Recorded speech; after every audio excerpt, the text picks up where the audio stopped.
Hello, my name's Steve Blaylock. I'm a sculptor. I work in stainless steel, stained glass, bronze, copper and other materials. And I've been doing this now as a self-employed sculptor for about the last 10 years.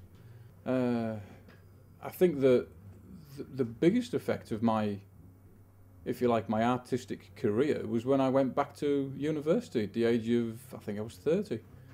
That affected them more than what I do now, because obviously we were completely and utterly brassic. Not a two pennies to rub together. I have birds. Why do I have birds of prey? I first got an owl, a European eagle owl, and the reason why I became interested in actually keeping an owl, apart from being interested in them from a small child, was that I created them. I make birds of prey. I make stainless steel owls, falcons and hawks, and that got me into thinking, what would it actually be like to have one of my own and to use it as a model. The Blue Peter Ship Commission came about because of the millennium bugs. When I first started making stainless steel insects, I heard the advert for the millennium bug problem on the radio and thought, hang on, that makes me the real millennium bug sculptor. So I started making large insects out of stainless steel, coined the phrase the real millennium bug sculptor, and bandied myself around a bit. Well, I'm in Bits Park and I have to say there's no sign of any millennium bugs at all. Of course, if you get to midnight on December the 31st, it's not these boys you need to be worried about. This praying mantis, spider and bee are just some of the creations of Carlisle-born sculptor Steve Blaylock.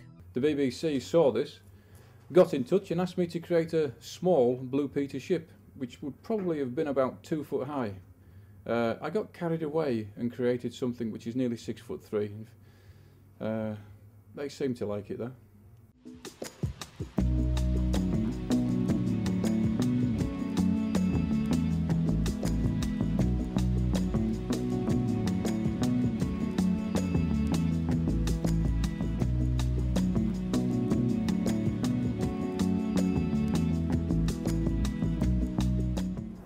To be honest, the ship is like the first thing that people see when they come into the garden, and they love it. It just makes a real statement.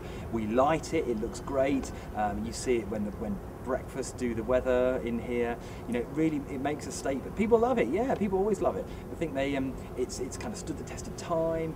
It really fits, and it's kind of great use of materials. It's kind of nice having the mixture of the hard materials against the soft vegetation of the garden. It really works well.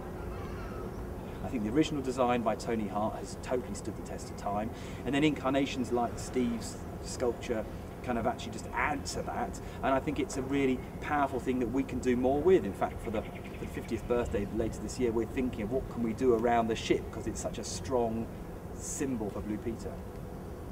My sculptures, it doesn't matter where they go, except for one, just literally 2 places ever in the last 10 years.